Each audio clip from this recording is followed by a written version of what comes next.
I think it was Yogi Berra who said, I'm paraphrasing, that predicting is a risky business, especially if it's about the future.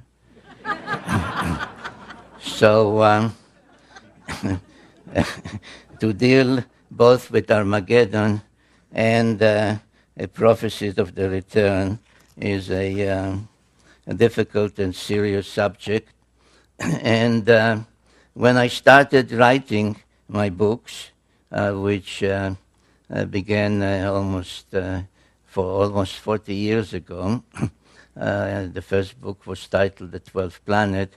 I knew then, almost 40 years ago, that whatever volume the final one in that series called the Earth Chronicles will be, it will have to deal with the end of days, which is the name given by the Bible, in the Bible, to prophecies of the last days, the end time, and any other way that the term in Hebrew, which is Acharit Hayamim, is rendered.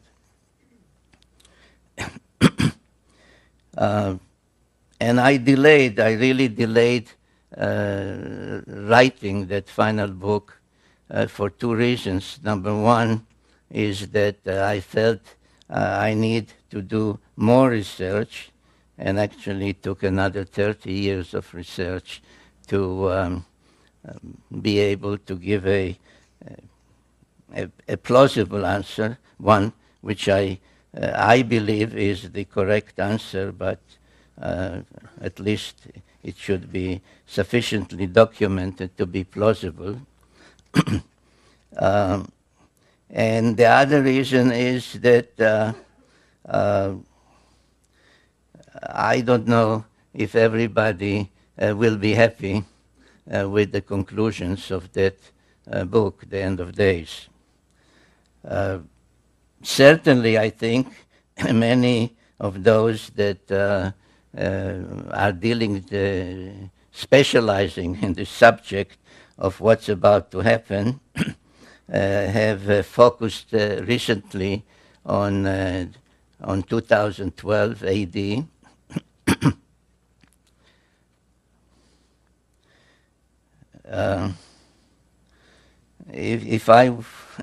If I wanted to be nasty, which maybe I should be, is I can tell you right off that the only thing certain about 2012 that there'll be another presidential election then, and that no matter who you vote for this time, you will say, let's get rid of the bomb. Because otherwise, what is supposed to happen in 2012? It is mostly linked with the so-called Mayan calendar or Mayan prophecies, and I'll talk about it in greater detail as we go along. But as I understand what others are saying, is that it is a time that something, the present, the past will come to an end, and something will happen. And when you are pressing those others who specialize in 2012, and you ask them what will happen, they say, well, there's a planet. There's a planet that makes some great orbit and periodically comes to our vicinity, and at that time it causes all kinds of havoc. And in connection or in response to such kinds of prophecies, my answer is that to remind the audience that the same claims were made in regard, I don't know why, but in regard to 2003, and that's when the planet, the unknown planet, Planet X, will arrive, and do all kinds of unpleasant things to us, or maybe good things. And if you will recall, the same kind of prophecies were connected with the millennium, the year 2000. And one way or another, they are always coming back to Planet X. And if you say, what is Planet X? Oh, that is the planet about which this guy Sitchin has been writing. So what is this Planet X, and when really is it supposed to come back to our vicinity, and what is supposed to happen when it does? I started to write about it, as many of you may know, in my first book, The 12th Planet. It took me more than 30 years to research that material for that book. It was published the first time in 1976. The English, not hardcover, it's softcover, but the paperback edition, which is still selling everywhere, had about 50 printings by now, which is a record for the publishers. And the book has been translated into some 24 languages. And I can share with you a personal irritation, and that is that one recent night I was awakened from a sleep, which is not easy for me lately to fall asleep. And the phone, which is also a fax machine, rang around 12:30 a.m. And when I checked who is trying to reach me at this time, a fax from Hanoi that the publisher in Vietnam wants to translate into Vietnamese, The 12th Planet. And though, it's been translated by now to almost any language you can think of, I was thinking to myself, somebody in Vietnam, in Hanoi, after all that that place means to us, this is really something. Now what I did in The 12th Planet, and maybe that is the reason for its success and for its still being so powerfully around, is that I brought to life a civilization that was hardly known before, and that is the Sumerian civilization. I find it, although now more and more I find in articles, in other books, etc., reference to the Sumerian civilization, to the Sumerians, I find that it's still easier for even those who deal with that, like museums, to say Babylonian. For example, there is now in Europe an exhibit from ancient Mesopotamia where 3 museums, the one in London, in Paris, and in Berlin, have combined to put together some of their objects and show them in each one of the 3 places. And they refer to it as the Babylonian exhibit. So almost 40 years ago, when I or anybody else would say to somebody, well, the Sumerian civilization, you would get some kind of a blank look, the Sumerian, what are you talking about? So I brought to life the Sumerian civilization, which was really a most amazing civilization. It blossomed out in what is now southern Iraq,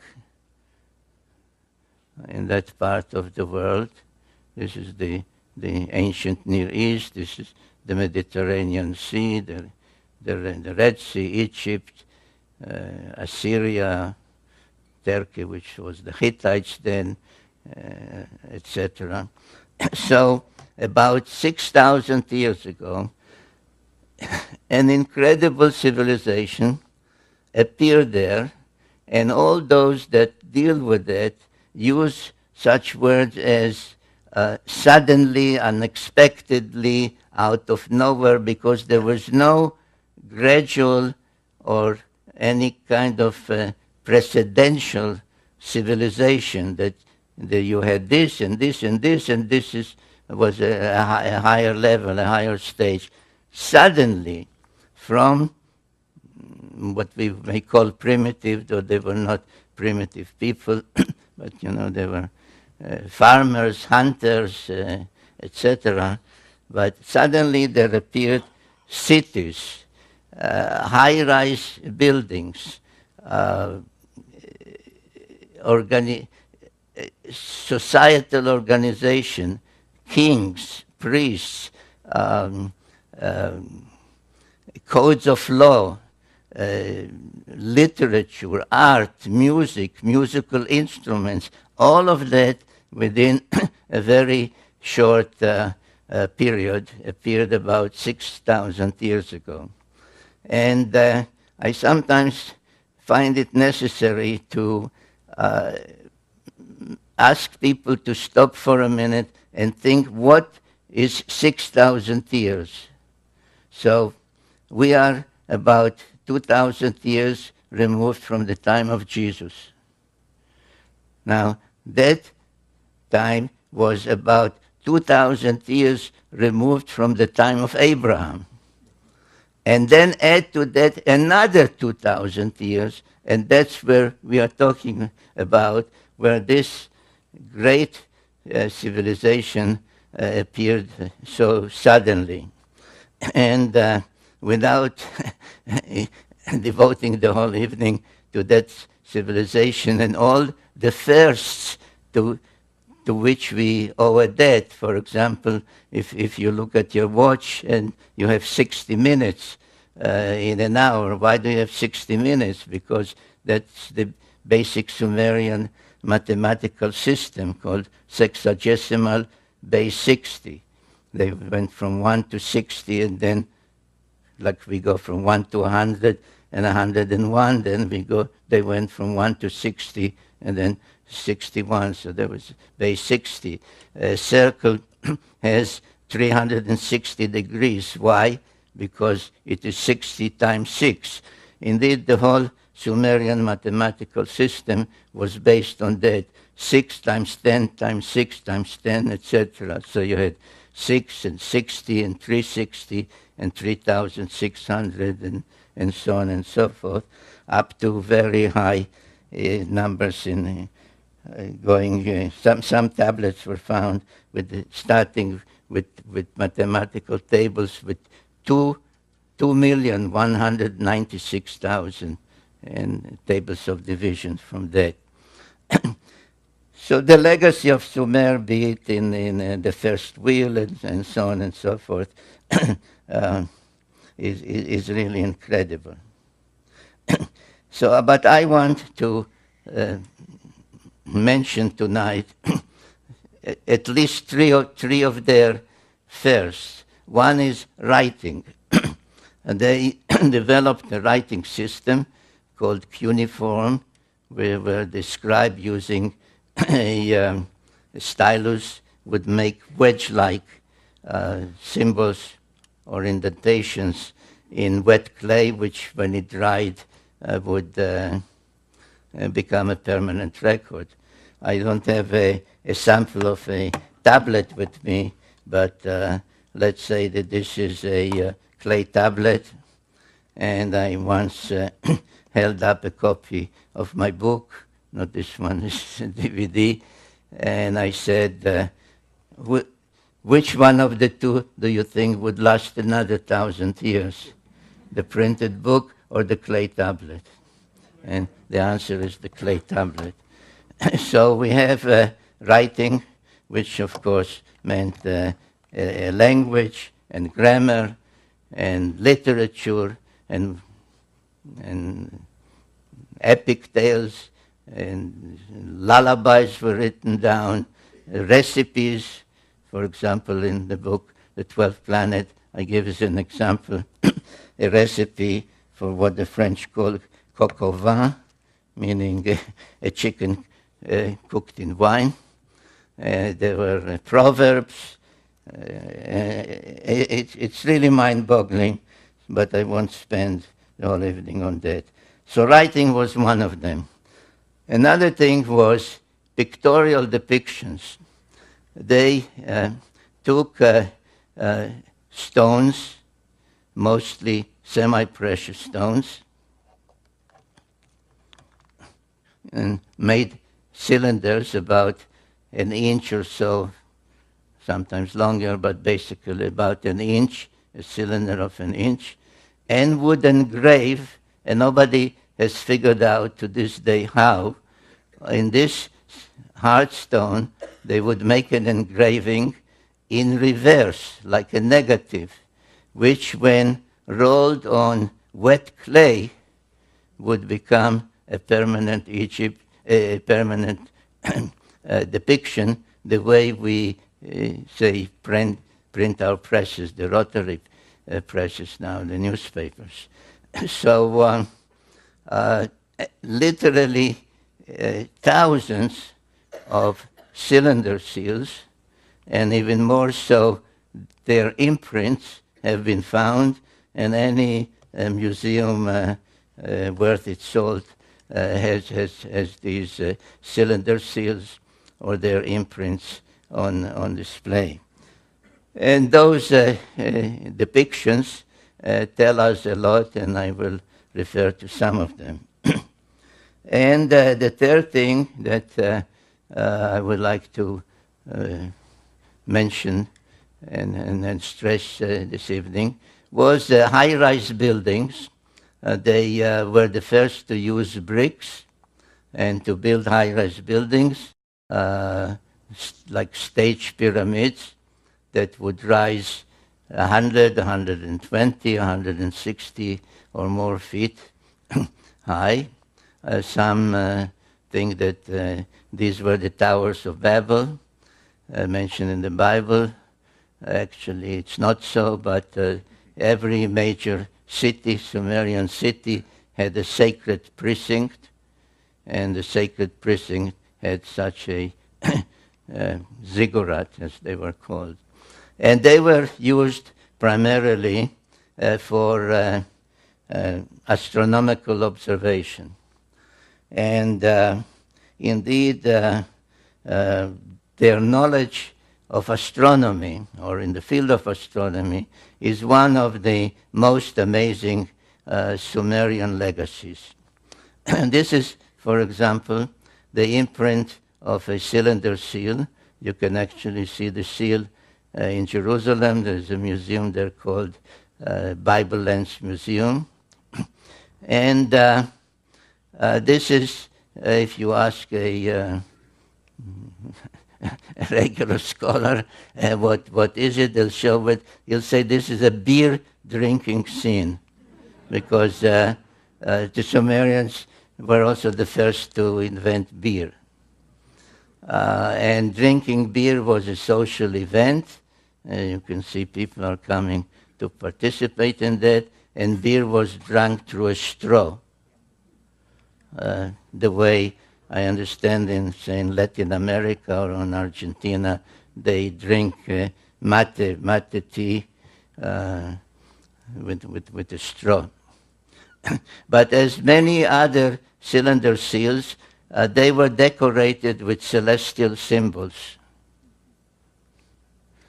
And if you study this one, you find out that it depicts the sun, it depicts the earth and its moon, it depicts what we call the asteroid belt, which is a belt orbiting between Mars and Jupiter, and nobody knows or nobody, I mean, I say nobody because I do. Others claim they don't know how it came about. It's the remains of some planet that was destroyed, exploded, except that if a planet explodes, the pieces fly in all directions, and in this case, they orbit like a belt between Mars and Jupiter.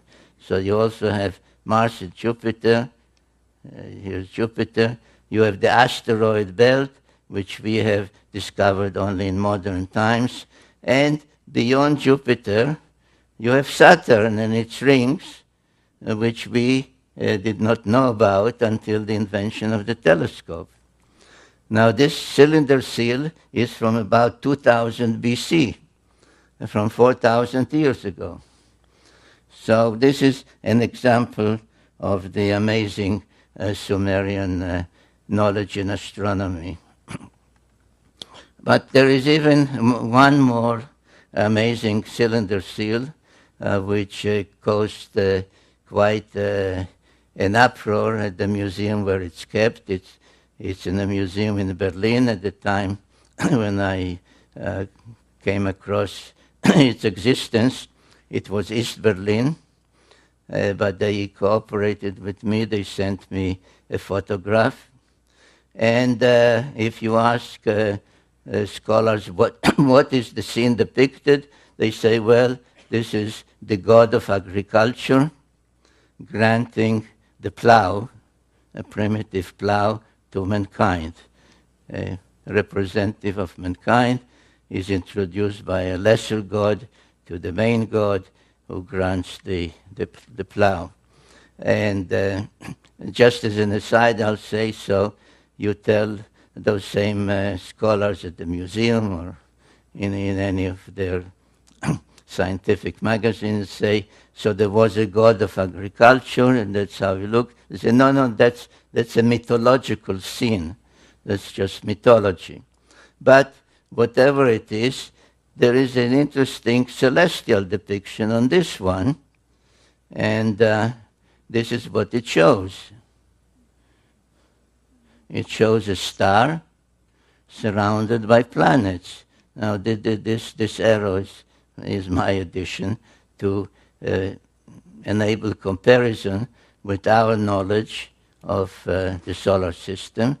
So we have the sun, not the earth, we have the sun in the center, surrounded by planets, all the planets we know of in the correct sizes and in the correct order,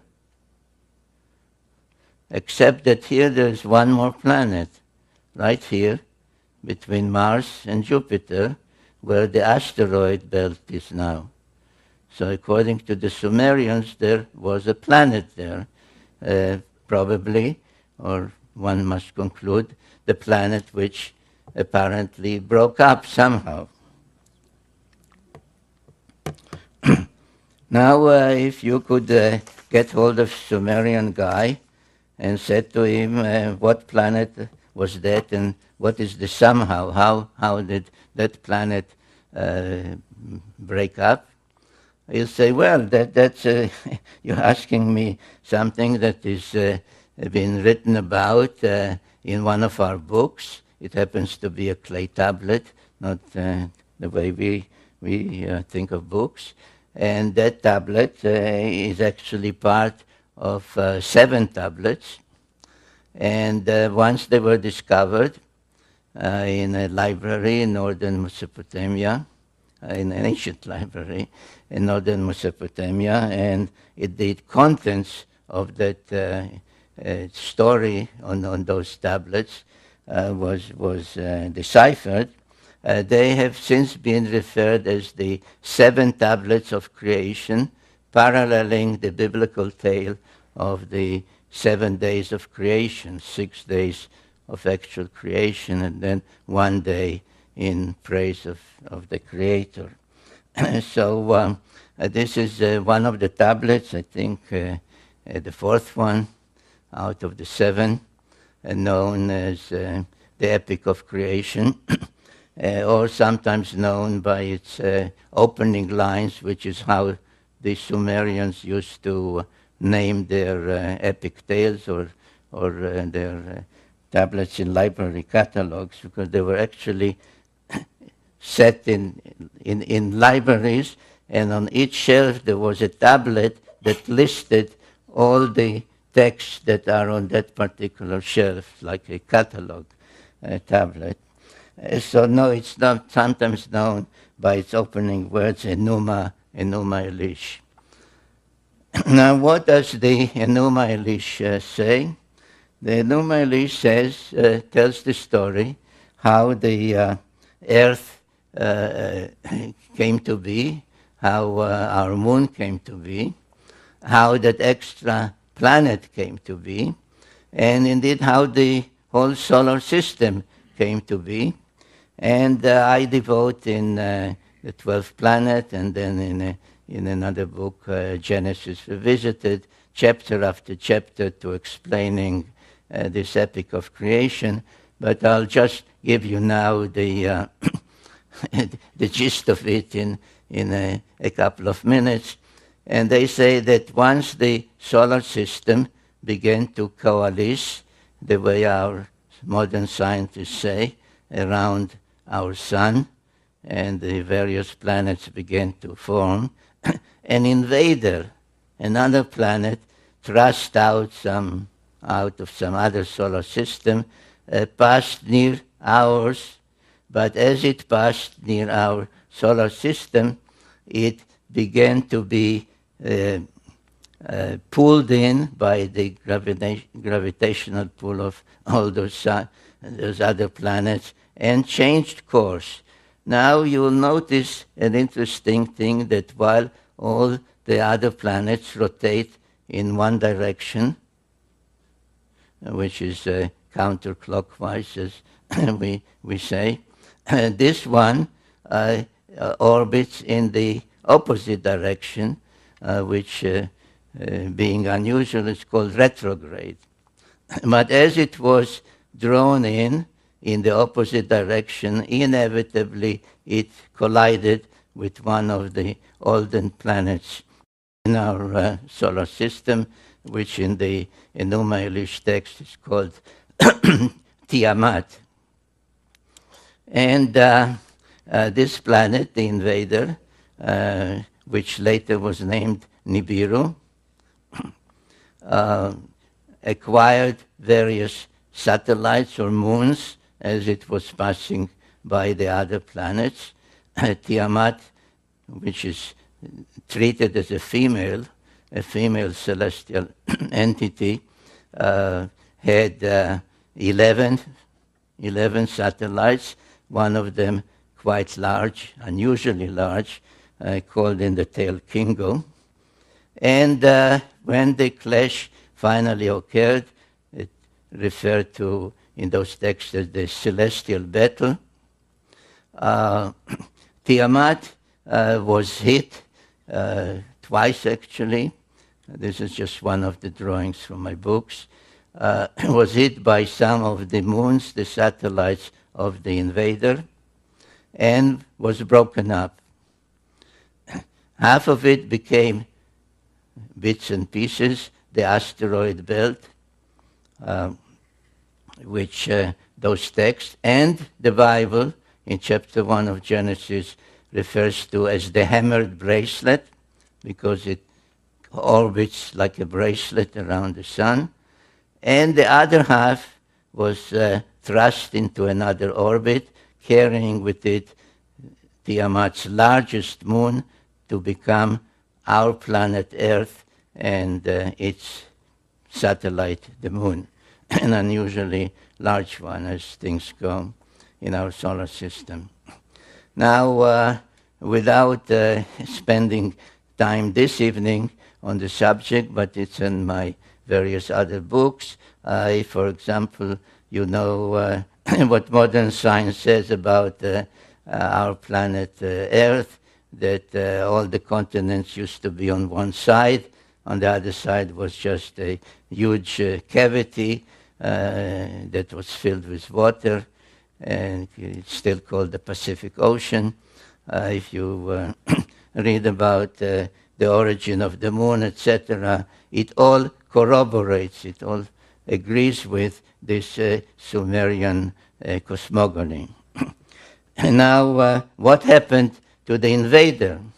According to the Enuma Elish, the Epic of Creation, the invader itself became a member of the solar system, a 12th member, because they counted the sun, the earth, its moon, and not 9 but 10 planets.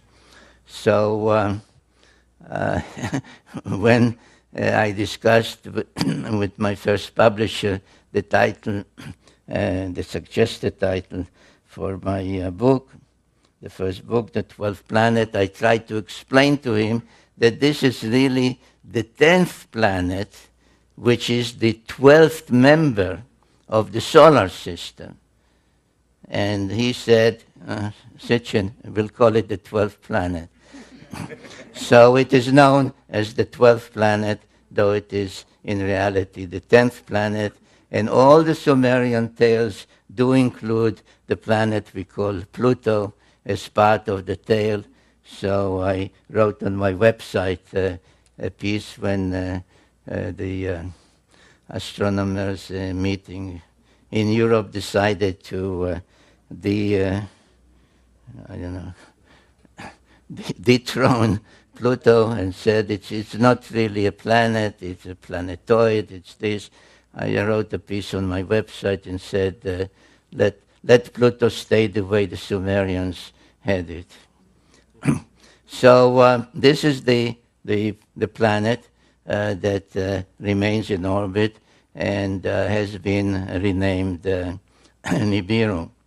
Now, on many Sumerian and afterwards Assyrian, Babylonian, and so on depictions, all the 12 members of the solar system are depicted, and you can see the sun, you can see the moon, you can see this Nibiru, whose symbol became the winged disk.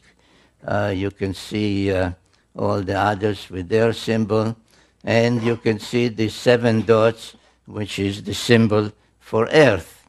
Now, you may well say this is wrong, because we all know that Earth, in New Age parlance, is the 3rd rock from the sun, right? So there's Mercury, Venus, and Earth. And that is true.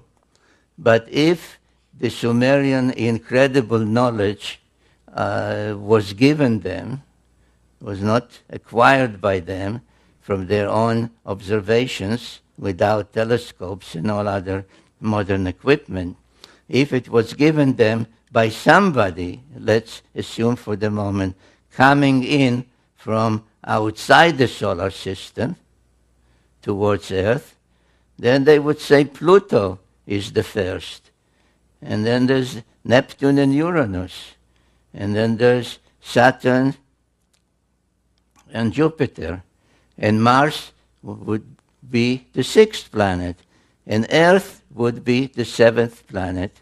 So Earth is quite correctly depicted by the symbol of the 7 dots, the number 7. And this is something I would like you to keep in mind as we proceed with this presentation, because it is very significant towards an appreciation of the evidence from the past about the future. Now, the obvious question that anyone, including myself at the time that I started to research and investigate all that, would ask himself is, how could possibly the Sumerians know all that, that the sun is in the center, and that's how this solar system came into being, and there was an invader, and the invader has this great elliptical orbit, etc. And the answer again, it is written. It is written down they are not called tablets, they are called cylinders, square cylinders in this case. And this one in particular, another one like it, can be seen by any one of you if you go to England, to Oxford, to the Ashmolean Museum. And this is called the Sumerian King List. And it says that about 430,000 years before the deluge, people called Anunnaki, in this text, called Anunnaki, came from their planet and visited Earth and brought civilization to Earth. In fact, it says, this and other records like it, say that civilization was brought down, and the term used in the Sumerian for the civilization is kingship. That kingship was brought down first time before the deluge and was brought down to earth from the heavens the second time after the deluge. And then there are tales, very detailed tales, telling us that at one time a group of 50 Anunnaki, led by a leader whom they call Enki, came from their planet, that same planet, the planet X or Nibiru, came to Earth, and they did not crash land here. Their spacecraft was not just passing by, and they said to each other, "Hey, look at that rock down there, let's take a look at it." They came for a reason, they came for a purpose, and the purpose was that they needed gold. They needed gold with which to protect the dwindling atmosphere on their own planet. And the tales, which are very detailed, then tell how Enki came and tried to obtain the gold, how his attempts to get it, to extract some gold from the waters of the Persian Gulf did not succeed, so they had to turn to actual mining. And then another leader was sent called Enlil, and etc., etc. So what happened? And there are many statues of Anunnaki, male, female, but this one of Enki is the only one where his fist, if you can discern it, is made of gold, which I believe indicates the purpose for which he came. Now, Enki stayed on Earth quite a long time, and at some point felt that he ought to tell his story of what happened on their planet that made him and his group and the other Anunnaki come to Earth, and what happened on Earth after they came and landed here. And there is an actual text known to any Sumerian or Assyriologist, as some call themselves, that they will say, yes, there is such a text that is an autobiography of Enki that starts by saying, when I approached the earth, I saw greenish marshes. We splash-landed in the waters. We waded ashore. I commanded so-and-so, and the name is given, to test water and see if there's potable water. I commanded so-and-so to build us some kind of shelter. I commanded so-and-so to see if there is edible food. And so on, line after line in those tablets. Unfortunately, the complete text of that autobiography of Enki has not been found, only fragments of it. I used about 800 different sources to reconstruct the story of Enki, because I felt at some point in my own writings that it is not enough to tell the story of what happened here through the prism of the Sumerians, or to some extent the Old Testament, the Hittite writings, etc. But it is also important, especially to know why they came, what happened on their planet before they came, through the eyes and through the speech of one of them. And I chose Enki because he did dictate an autobiography.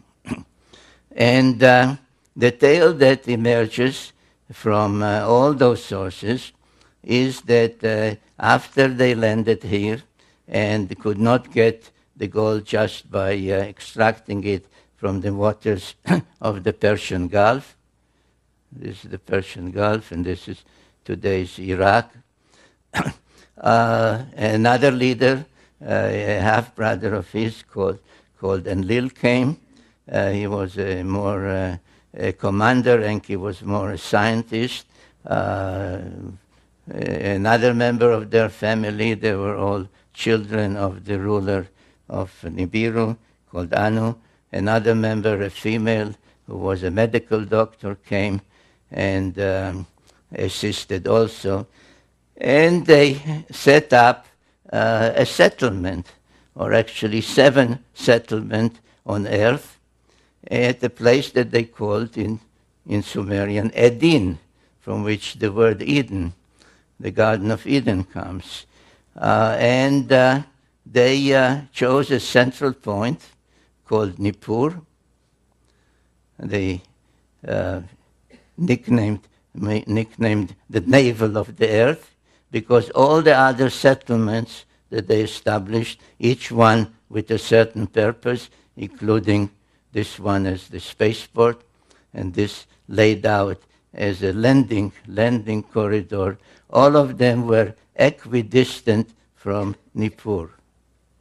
So Nippur was the central city, the site where Enlil had his headquarters, and some of the texts even describe what was at his headquarters.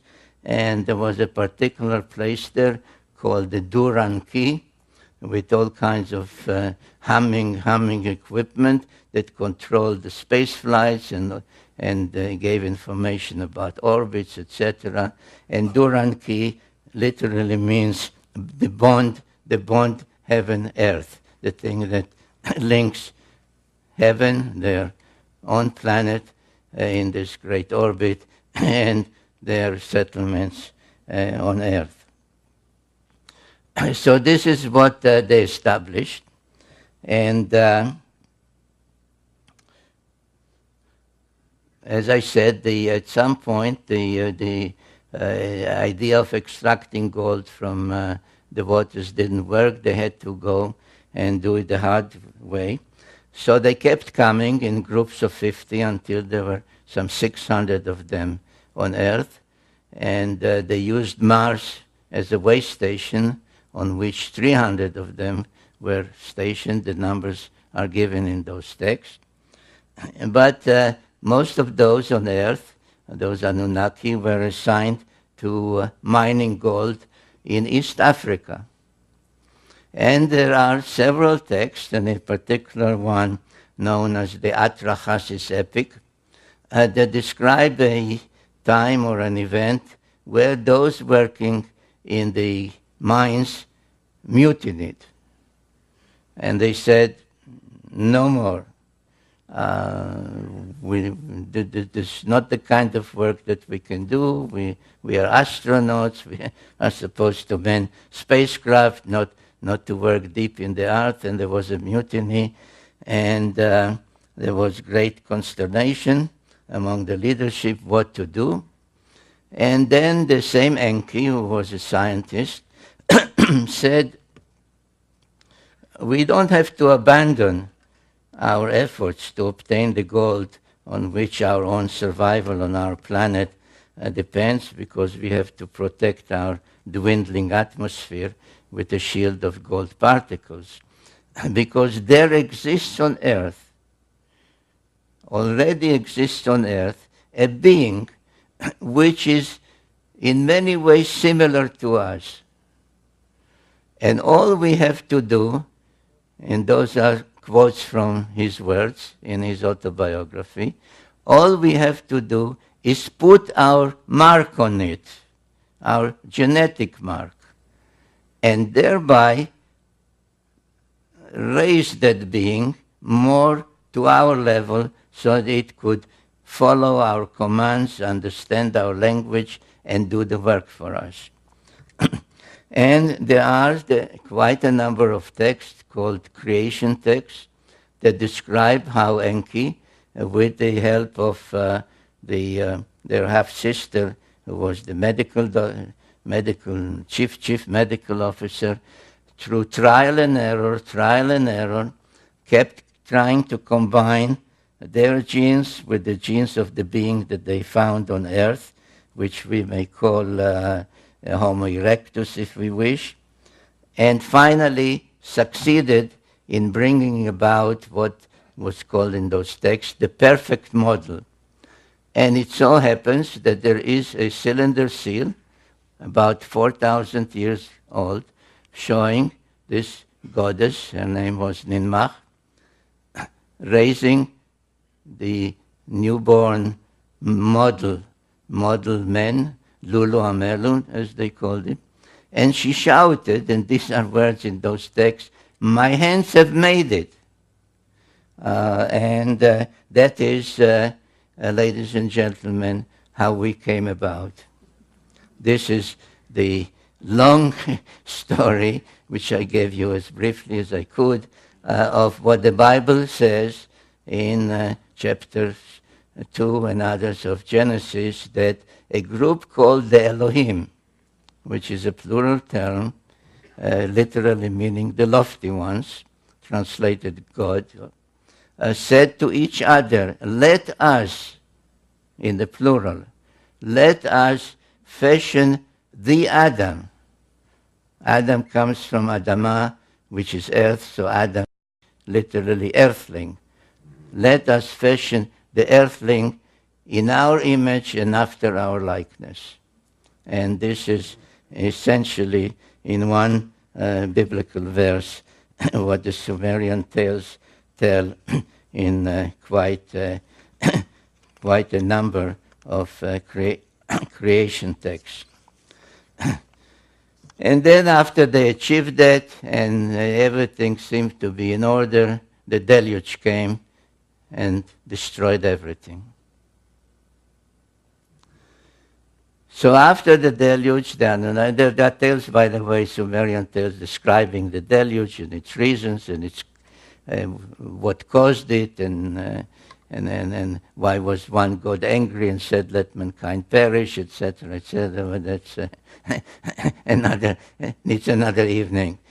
So after the deluge, when the water subsided, they had to restruct and recreate and restart everything from the beginning, and they could not do it anymore in the Edin, today's Mesopotamia or Iraq, because it was all covered with millions, or now one should say billions, of tons of mud, and nothing could be done there until the earth would take generations and generations to dry. So they shifted the whole project from where it was. If you recall, it was this way. Everything was anchored on Mount Ararat, the twin peaks of Ararat, which stand out as a marker, and laid out exactly the same idea of a landing corridor this way. Now they used as one of the facilities to to serve their purposes, a great platform that they had built here and that survived the deluge, right here. And again, using this notion of equidistance from there to the spaceport, which was here and here, to create the whole landing pattern, they chose a new mission control center, a new place for the Duran key, right here. And this place is known today as Jerusalem. So Jerusalem, and I sometimes, either at seminars or when I took groups with me to tour these places, I would say to them, why is Jerusalem sacred?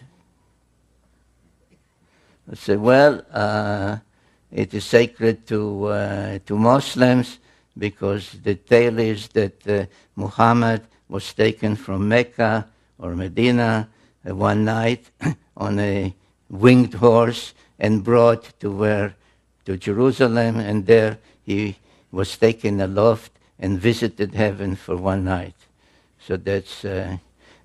But why was Muhammad taken to Jerusalem?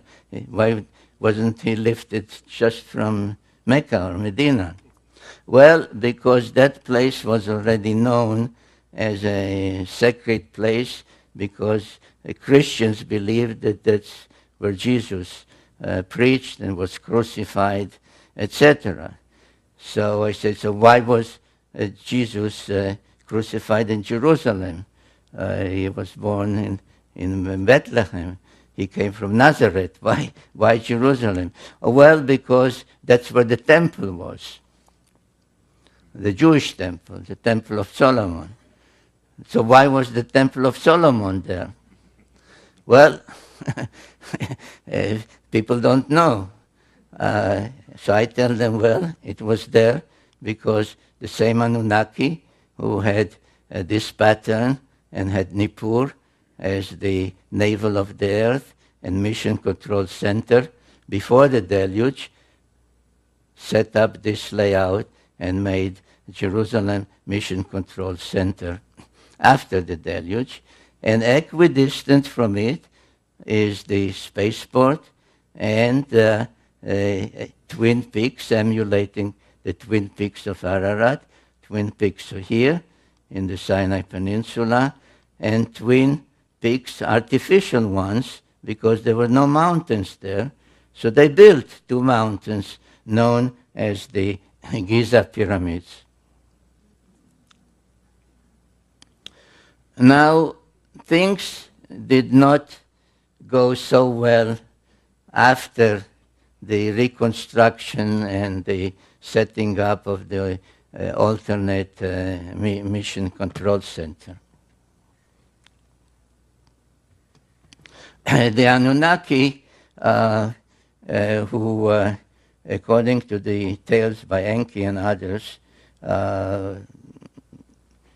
were engaged in almost constant wars on their planet, had at the time a leader called Anu, but he was actually a usurper. He usurped the throne. And under the Sumerian sexagesimal system of 6 times 10, 60, etc., he ranked as the top rank 60. And his successor was a son called Enlil, who was given the rank 50. But Enlil was not the firstborn son.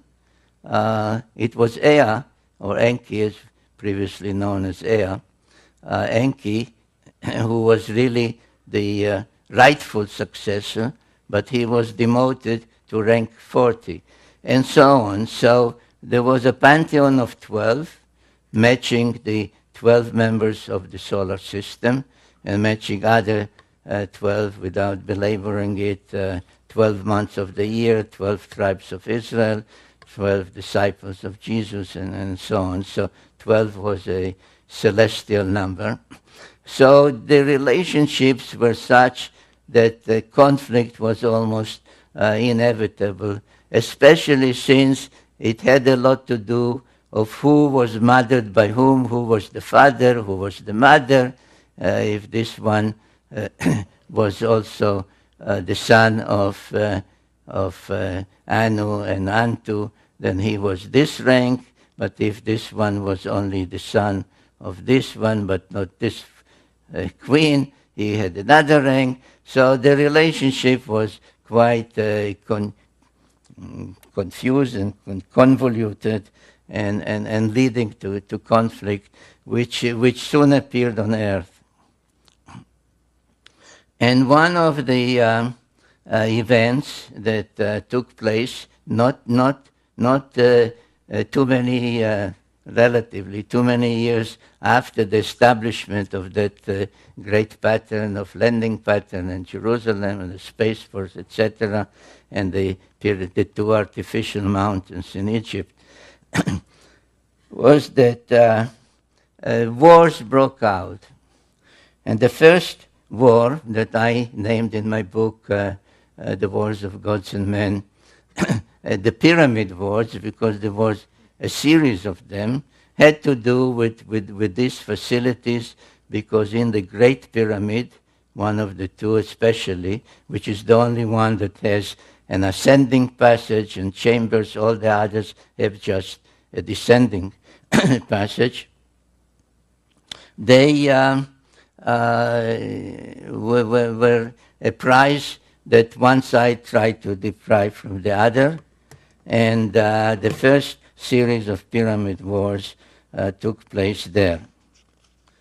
In that particular war, the two main protagonists were the main son of Enlil, called Ninurta, and the main son of Enki, called Marduk. And in that war, it was Ninurta who was the victor, and his victory was commemorated in some cylinder seals and other depictions. This was his symbol, the eagle, and this was his victory's depiction, how he won the war over the two pyramids, and another depiction where you see actually all three pyramids. And this, by the way, is another of the proofs, of which I have many, and I deal with it extensively, of who built the pyramids and when they were built, and that you see that already in Sumerian times, which preceded the pharaonic times by thousands of years, the existence of the pyramids was already known. Around 2900 BC, a Sumerian king called Gilgamesh went in search of immortality. Now, the whole business of immortality doesn't really exist, because all the tales tell us that these so-called gods, the Anunnaki, were both born and died. And there are tales about both birth and death. But it is all relative. That's why the Greeks called the gods, they borrowed the Sumerian pantheon, they called them the immortals. But it was only a difference in what a year is. If the Anunnaki come from a planet whose orbit is about 3,600 of our years, to them it is 1 year. If you would ask an Anunnaki, how old are you? He'll say, whatever, I'm 20 years old, which means my planet, Nibiru, made 20 rounds around the sun. If you ask somebody here, so we won't ask people for their ages, of course, but you ask, how old are you? And he'll answer, it means my planet, where I grew up, to which I genetically belong, made X number of orbits around the sun. That's a year. So, but anyway, Gilgamesh was the son of a goddess. And he came to his mother, and he actually was not only a demigod, but he was two-thirds divine because his mother, not his father, his mother was a god, a goddess. And he said, if I'm two-thirds divine, two-thirds Anunnaki genetically, why should I die like a mortal? And she said to him, you're right. But in order to attain our longevity, you have to go and be on our planet. So he went in search of immortality, and the Epic of Gilgamesh is a well-known literary work from antiquity, translated in antiquity already in many of those ancient languages. Now, where did Gilgamesh go in search of immortality? He had to go to places from which he would be taken aloft to the planet of the gods. So if you remember this design, this is what I showed you. This is Jerusalem, which is only mission control center. He had, and this one, where is it? This one was destroyed in the pyramid wars. So he had two places to go.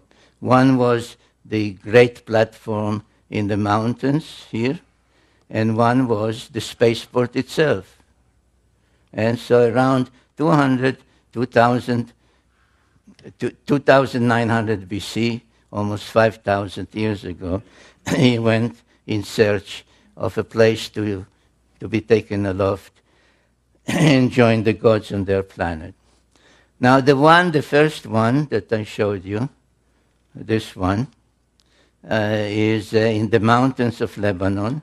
The great cedar forest there is depicted and described in detail in the epic tale of Gilgamesh. And the text says that he witnessed on the night before he entered or tried to enter the place, he saw a rocket launched. And lo and behold, archaeologists have discovered a Phoenician coin from a place not far from there that shows the great platform and a rocket ship on a podium. So it did exist. Now that place still exists and can be visited. I went there at some risk. I would not advise you to go at this time because it's the headquarters of the Hezbollah in Lebanon. But the place is called Baalbek, and there is there a vast stone platform of about 500,000 square feet. And here at this northwestern corner, there are ruins of temples built over temples. The latest one are Muslim and Byzantine and Roman, but they are built on or over a platform that pre-existed. And these are some of the most ancient ruins that you see there, of levels that keep rising from down there, rising and rising and rising and rising and rising. And these stone blocks weigh between 600 to 900 tons each. And the immensity of the place is mind-boggling. Even more mind-boggling is one of the courses in the western wall of that enclave, on the western wall, on top of these huge boulders. And the three of them, 1, 2, and the third one, known as the Trilithon. This is the drawing, the image. This is a line drawing of a person, so you can see the scale. So there are three of these huge stone blocks lying in one of the courses, one of the levels, next to each other. And they weigh 1,100 tons each. Now, there is no piece of equipment, even today, that can lift 1,100 tons, or even 1,000 tons, or even 600 tons. There's no such piece of equipment. Yet, and this is a photograph, by the way, I think, can you see that little ant there? That's me. I'm standing there. And this is the first trilithon, and then there are two more. Now we know where they came from, because about 1.5 miles away, there is the quarry from which those stone blocks were cut and lifted and brought. And one of them is unfinished. So right here it's still part of the native rock, and this part has been already cut. And again, this is me there. So you can see the size. So somebody in antiquity, and according to all the evidence before the flood, cut those stones and lifted them over 1.5 miles and put them there, not drop them on the ground, but put them exactly where they should be, where they belong. And the question is, what was the purpose of this whole thing? As I said, Gilgamesh reported that he saw a rocket ship launch there, and the Phoenician coin also depicted. And it was only after I saw photographs of about a year ago, I think, of the Chinese launching their spacecraft for the first time. Now, we are used to launch towers made of metal and so on, but this is also built out of some kind of stone. So I have no doubt that what we see there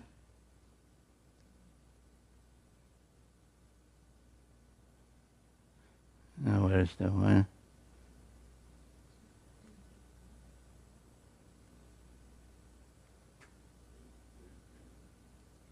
Right, because this is exactly the same thing as the Chinese have built, because this starts somewhere there and goes down and down and down and down to well below ground.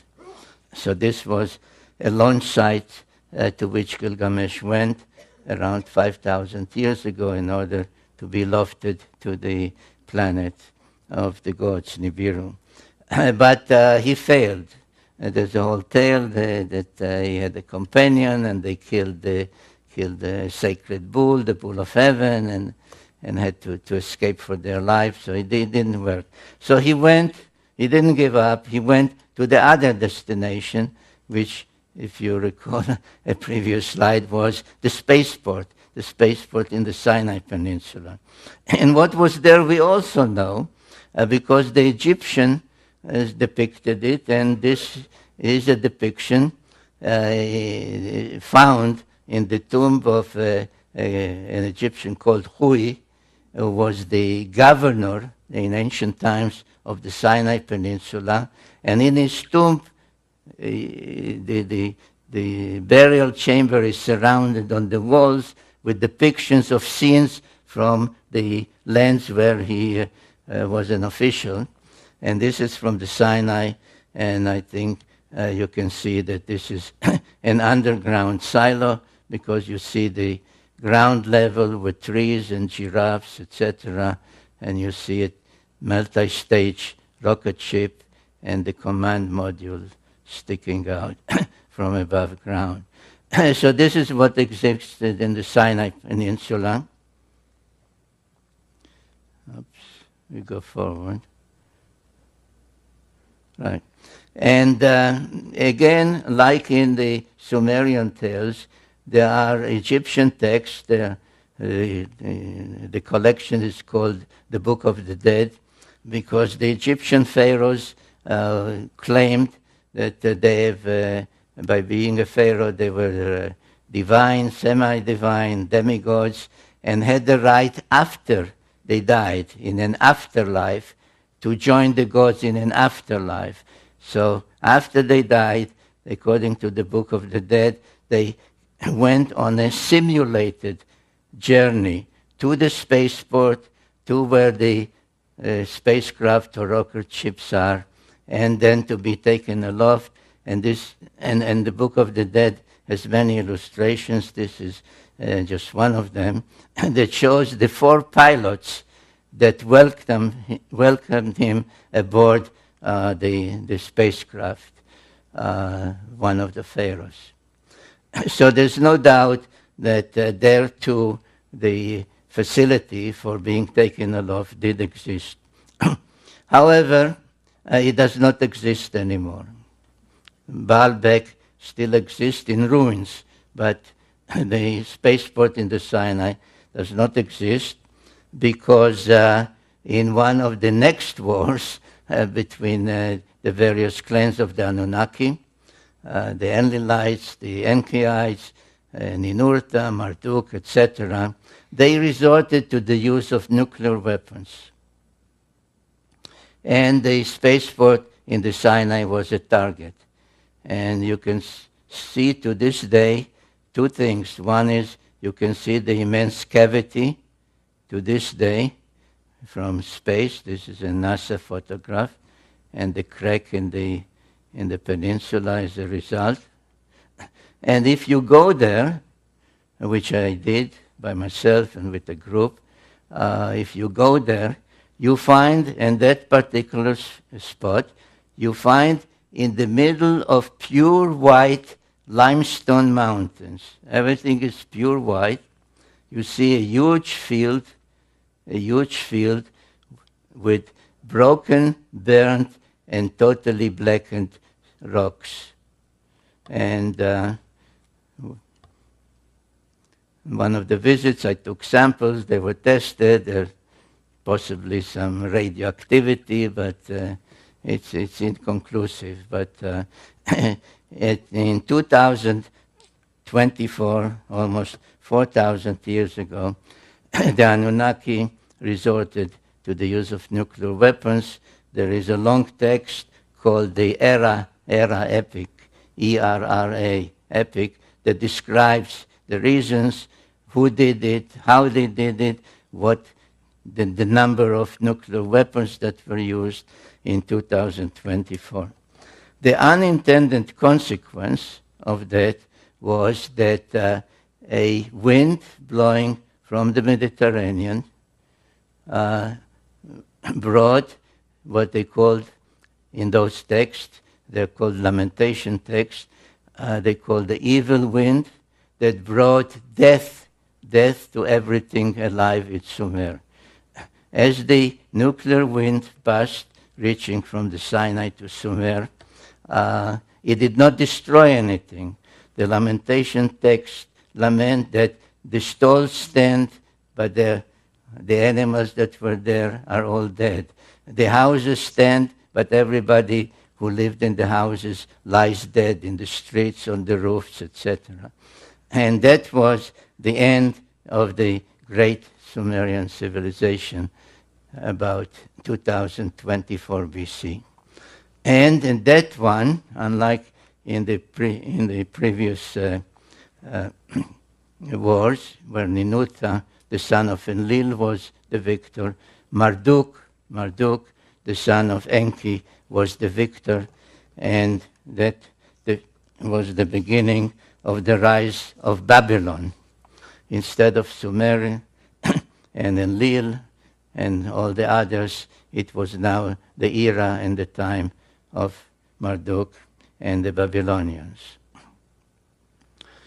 Now we are starting to leave ancient history, and we are starting, or I'm starting, to take you by the hand and lead you not only to the present, but also to the future. And to understand where history is taking us, This map is the key to it, and please try to remember it. If you recall the layout of the landing corridor from Mount Ararat this way, and Jerusalem as Mission Control Center, the spaceport, the Giza pyramids, and the place in Lebanon called Baalbek today. These are the 4 space-related sites that if you keep them in mind, you understand what happened afterwards, what happened in recent times, and what the present conflict is all about. When the dust, let's use that expression, the dust of the nuclear explosion and the demise of Sumer settled, several hundred years later, when perhaps passage was possible again after the use of nuclear weapons here, a major event took place. It is called the Exodus of the Israelites from Egypt. And the Bible says that after about 400 years, God remembered. He said, oh, by the way, I forgot all about those people. There was this guy, Abraham, and I promised him a certain land, the promised land. I made a covenant with him. And then I forgot all about it.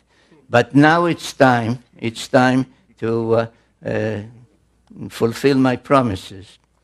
And the Israelites left Egypt, and I didn't write it yet in any of my books, but I can tell you now that if I ever do, I will tell you that the starting point of the Exodus was the Sphinx, because the Sphinx gazes precisely along the 30th parallel towards the spaceport. There was, of course, no more spaceport there, but the mountains remained, and the mountain which held the various facilities was there, and the Bible calls it Mount Sinai, the mount in the Sinai Peninsula, Hara Elohim, the mountain of the gods, of the Anunnaki.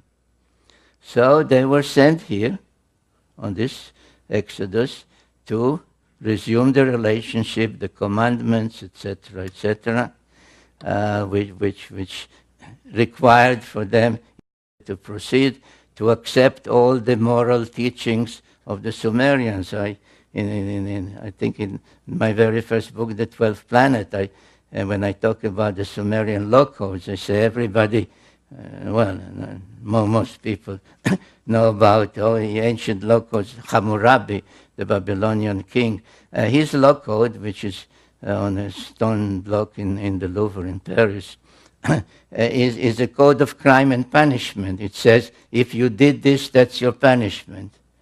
The Sumerian law codes, and there's one, for example, by a king 1,000 years before Hammurabi, 1,400 years before Hammurabi, that was a law code of justice that said you shall not take away the donkey of a widow. You shall not delay the wages of a day laborer. Those were the Sumerian law codes. So these were the Sumerian commandments, the Sumerian moral laws that had to be reaccepted, renegotiated at Mount Sinai. And once they were, they had to continue. There was difficulty in going straight. They went around, but anyway, finally they got to Jerusalem. And what did they do once they got to Jerusalem? They built the temple to Yahweh on a platform that existed there. And if you have not done it yet, I urge you to go to Jerusalem, because along the Western Wall, this of course doesn't exist anymore. This is now replaced by a Muslim structure. Along this Western Wall, just as along the Western Wall in Baalbek, in the landing place of Gilgamesh, and this is an aerial photograph, This is the area that's called the Temple Mount. And this is where the temple stood, and the Holy of Holies, and the Ark of the Covenant. Interestingly enough, that I noticed when I was there and when looking at the area, there are trees everywhere, but not here. Nothing grows here. So this is the western wall, and an opening was made along the western wall after being blocked for thousands of years. And what was discovered there is mind-boggling, because in the same place, the western wall, as in the landing place where Gilgamesh went, there is a trilithon, not of 1,100,000 tons, but only 600 or 700 tons, 3 immense stone blocks lying one next to the other, just as there. And somewhere there, there is a sign that says that this is exactly where a tunnel leads to the Holy of Holies above the platform.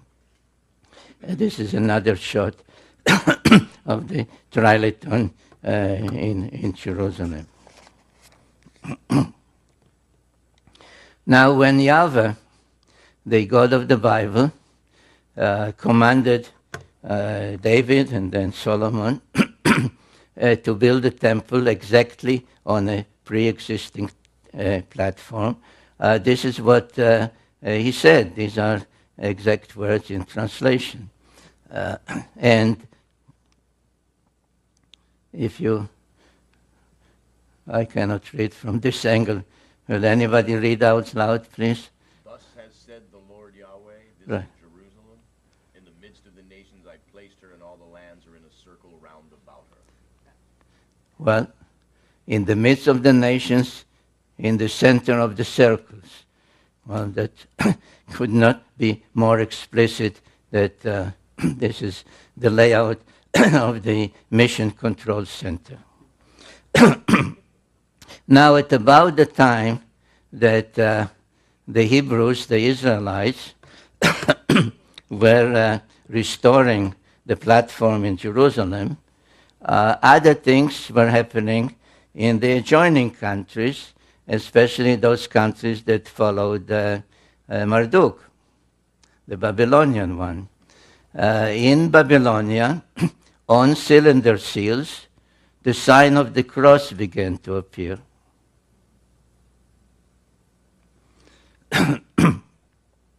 In Assyria, the kings began to wear the sign of the cross on their chest. The same happened in Egypt.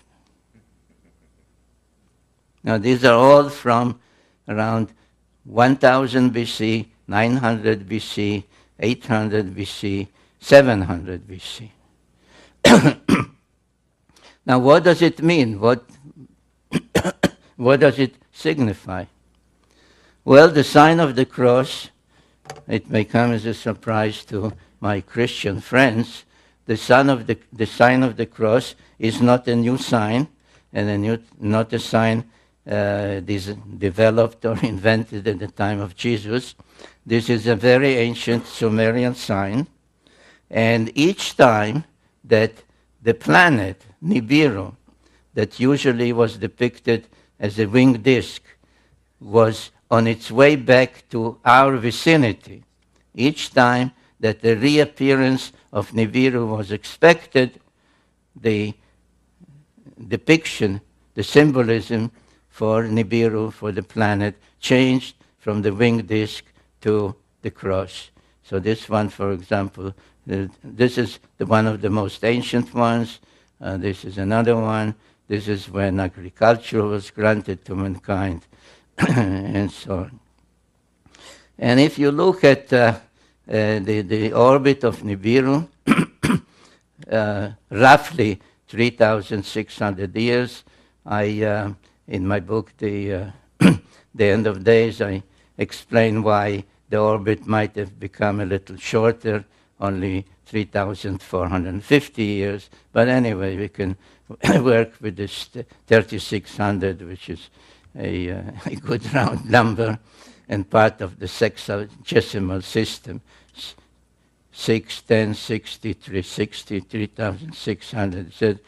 So from the time that Nibiru was in our vicinity, making the great round around the sun, which is called the perigee, the point closest to the sun, he goes out, slows down, reaches this point, the apogee, and then starts on its way back. So at some point, the planet is here, or here, or here, or here, or here, or here, and at some point, the anticipation of its return begins.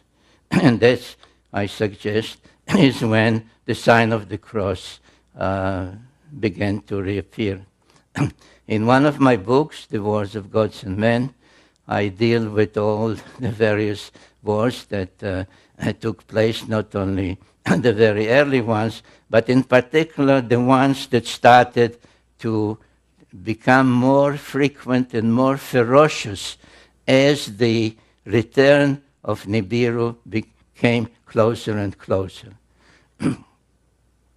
It seems as if it became much more important who would be in control, who would welcome them, whose particular aspect of religion would be more predominant, etc. And it was at that time, precisely around 750 BC, that the biblical prophecies also started. They started with the prophet Amos around 750 BC. Now, in general, no distinction is made by people writing on the subject, and most of whom really don't know Hebrew, so they rely on translations. The whole thing, biblical prophecy, is taken as as one lump subject. But if you know Hebrew, and if you study the various prophecies in great detail and know the precision of the Hebrew language, you begin to see that the prophets were really talking about two different things. One was called the Day of the Lord, and Amos spoke about it. Another, I think, I quote Habakkuk, I can't see from this angle. Anyway, they started to talk about the day of the Lord. The day of the Lord is coming. The day of the Lord is near. And it was described as a time of celestial phenomena. There would be darkness at noon. You will not be able to see the stars at night. The moon will not shine its light, etc. and so on and so forth. I don't know if it's easy for you. I had about 30 slides with all these biblical quotations, but I realized that it was very difficult even for the audience to read them. So at the same time, similar prophecies known as Akkadian prophecies, Assyrian prophecies, Babylonian prophecies began to also talk about the return, the celestial Lord would come from the south, would be first seen in this constellation and so on. And I drew some of these charts to show you and show how you can relate some of the text to the progress of Nibiru coming back to Earth's vicinity.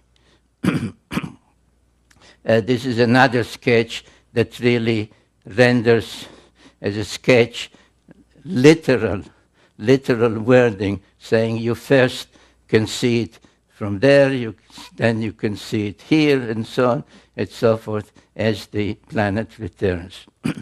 There were even discoveries of astronomical records. These are called astrolabes because they depict the circular heavens around Earth on plain paper with all the stars being named, where the progression of Nibiru from being seen in this part of the heavens to being seen in this part of the heavens at its apogee, its perigee, is actually recorded as having been witnessed and seen by Assyrian and Babylonian astronomers.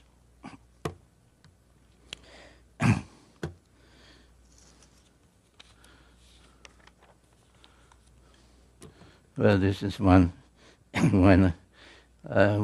of the texts accompanying one of the astrolabes.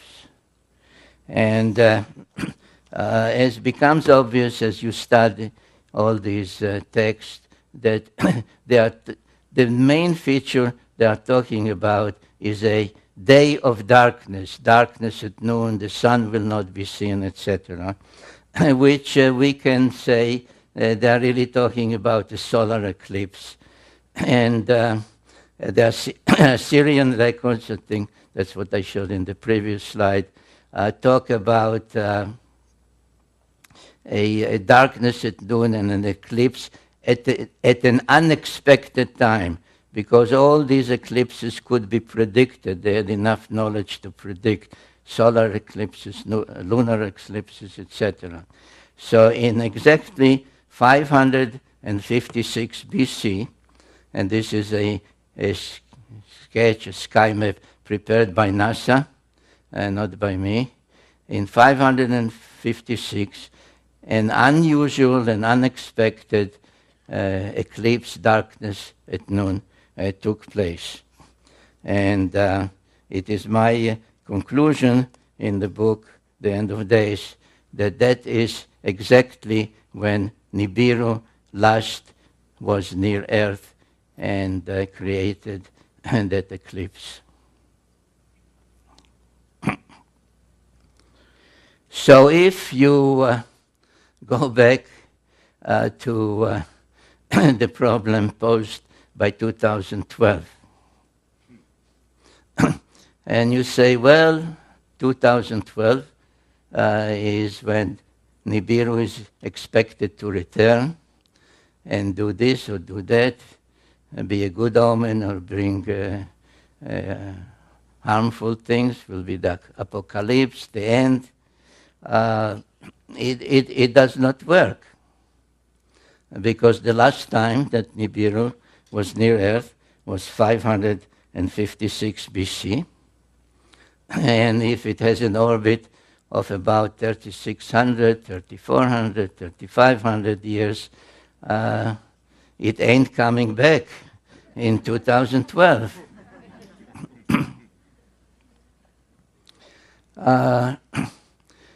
So what might happen, if not in 2012, in some other time, in our lifetimes perhaps? And this takes me to the other part of the biblical prophecies, where I told you that there were really two things that were discussed and prophesied from about 750 BC to about 550 BC, the time of Ezekiel. They spoke about the day of the Lord, the celestial Lord. It's coming, it's nearing, it's coming from the south, it will darken the skies, etc., etc. But then the other part, they switched to a term called Acharita Yamim, the end of days, which some translate end time or any other way people want to translate. But the time, the question is, what do we mean by time? But whatever we call time will come to an end. And we have to remember, and this is the purpose of this slide, to show you that the Anunnaki were coming and going between their planet and the Earth, not necessarily when Nibiru was closest to Earth. as a matter of fact, they could not do that because it is at this point that the planet, their planet, that slows down here, gains speed, and moves fastest around the sun. So the only way they could come here was if they left their planet ahead of time and speeded ahead of the planet and were here and then rejoined their planet, or when the planet was starting on the way back to slow down, then they would, as if literally, fall back towards the sun and come to our vicinity. So there were all kinds of ways, and there are tales. There are tales about this god, this goddess. There is a tale about a king called the Tana who was taken to heaven. He was afraid to continue the trip when he started to see the earth become smaller and smaller. There was one of the sons of Enki by an earthling woman called Adapa, who was taken for a visit with Anu in heaven, taken and brought back. So he did not stay 3,600 years on Nibiru. So comings and goings are possible even when Nibiru is not precisely at its closest to us.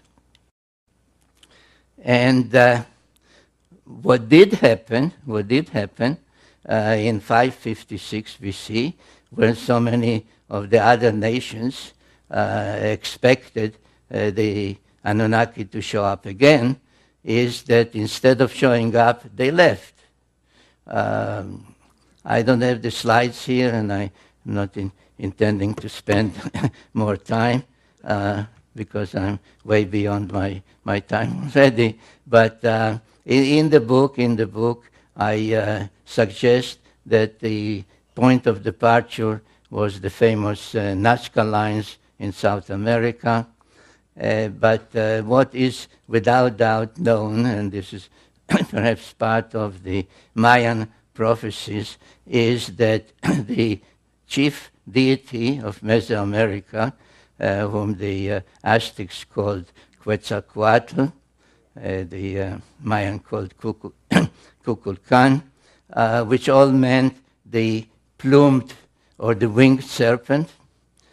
Before he left, he said, and this is written down, he said, "I will return, I promise to return."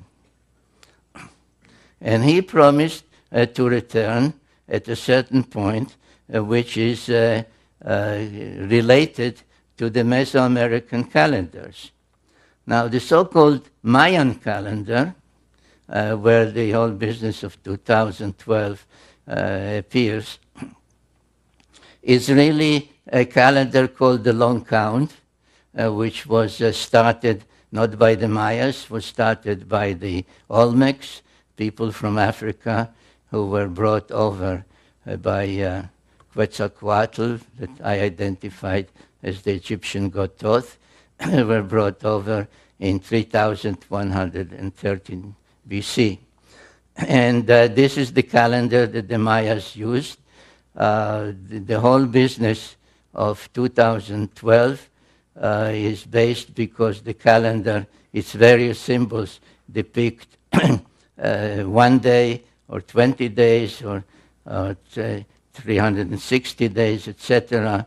And this is called this one is called the Baktun, and 13 Baktuns will culminate in, by some calculation, 2012.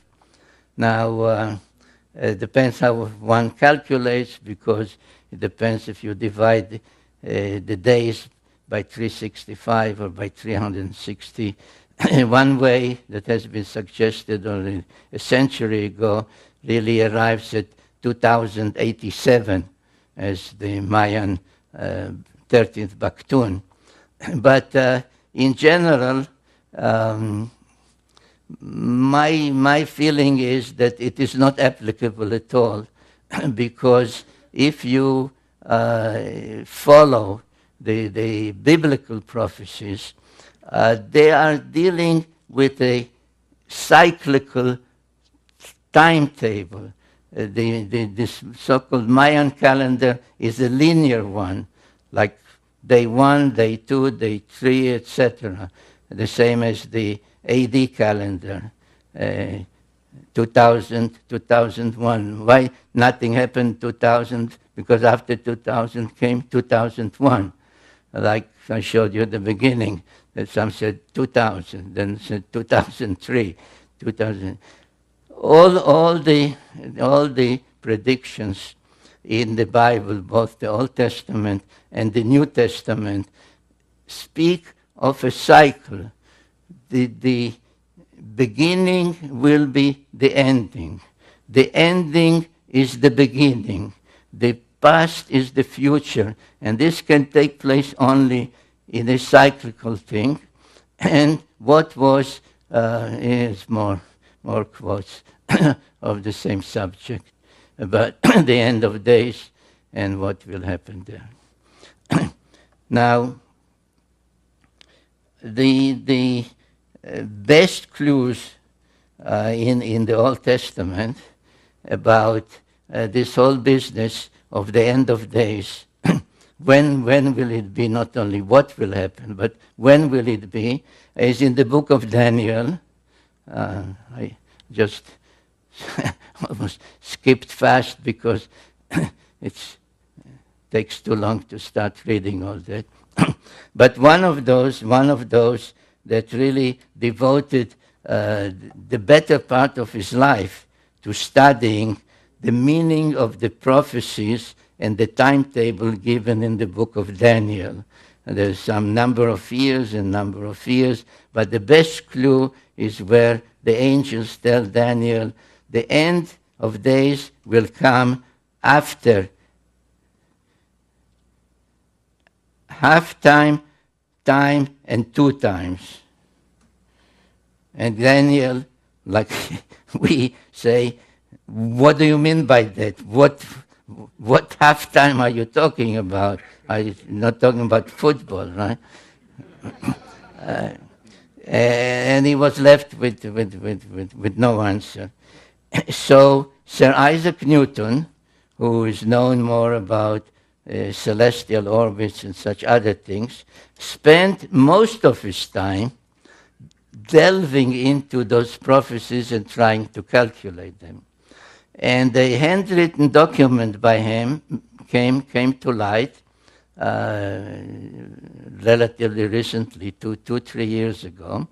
And when it came to light, the news headlines were that Sir Isaac Newton calculated the end of days at 2100 AD, 2160 AD. I was fortunate to be able to obtain a photocopy of that handwritten page, which is written front and back. In the book, The End of Days, I give what it says. I quote what it says. I do not show the photographs because I have no permission to do that. So you are now seeing, you are the first ones to see the photograph of the handwritten document by Sir Isaac Newton. And he calculated also in 3 ways. And the number 2160 does indeed feature heavily in his calculations. But when I looked at his calculations on the back of the page, I said, oh my God, he is talking about zodiacal times. Because one of the things, again, a so-called Sumerian first, was the devising of the zodiac, of calculating how the earth on the first day of spring here, after a full year, does not precisely return to where it was, but is slightly retarded. The retardation amounts to 1 degree of 360 in 72 years, and a 30-degree zodiacal house, therefore 30 times 72 is 2,160. So the mathematical zodiacal time is 2,160 years. And there's no doubt, though, the beginning of the zodiac is attributed to the Greeks, that the Sumerians knew it. They named all the 12 zodiacal constellations in the correct order. This is all Sumerian names. They depicted them the way we still use to this day. So there's no doubt that they knew the zodiacal times. But again, as with other things, how could they? How could any immortal Sumerian not only measure the delay of 1 degree in 72 years, but of 30 degrees of the shift from one zodiacal house to another in 2,160 years? And the answer is that, again, this was a Anunnaki device and not a Sumerian device. And what is important to keep in mind is that the time scale, so that's perhaps when the ancients told Daniel time, half time, 2 times, that they were talking about divine time, the Anunnaki time, is because I ask myself, and I give that answer also in the book, The End of Days, is what prompted, what caused the Anunnaki in 2024 BC to resort to the use of nuclear weapons? What was the problem? And the problem was that Marduk said that the age of the bull, the age of Taurus, which was the age of Enlil, is ending, he said, and my age, the age of the ram, the age of Aries, is beginning. He claimed that this is the correct zodiacal scale. So he said around 2200 BC, the age of Enlil, the age of Taurus, has ended, and my age, the age of Aries, has begun. The others, and this is all in those texts, by the way, the others said to him, no, you are wrong, because don't go by some chart. Look at the heavens. In the heavens, on the first day of spring, we are still in the age of the bull. We are still in the age of Taurus. Why? Because the three zodiacal constellations of the bull, of the ram, and of Pisces are not the same size. So, though Marduk claimed that his age is already begun, it was still observationally, really in the heavens, the age of Enlil, of his rivals, Ninurta, and so on. So this was such a bitter fight that they resorted to nuclear weapons to deprive each other of the spaceport. Now, there is another cylinder seal. It is at the Hermitage Museum in Russia. There's no doubt about its date. It's 2500 BC. And it shows, in my opinion, without doubt, an astronaut on the 6th planet, which is Mars, greeting an astronaut on the 7th planet, which is Earth. You remember, I asked you to keep it in mind, Earth and its moon. And between them, there is a spacecraft. So, a return of the Anunnaki with a stopover on Mars, one greeting the other, has occurred. And there is a date. There is a date on this cylinder seal. Do you see the date? Pisces. The age of Pisces.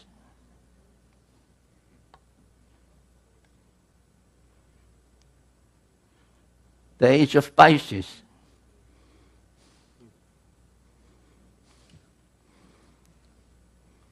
So does this mean that the return of the Anunnaki and the end of days, with its 2,160-year calculation, will still come about this century? Maybe. Because there is a because, ladies and gentlemen. Because just at the place that, according to the New Testament, is called Armageddon, where the final war will take place, a mosaic floor in the first church ever built in the Holy Land, since the time of Jesus, has on its floor the sign of Pisces. This was discovered 2 or 3 years ago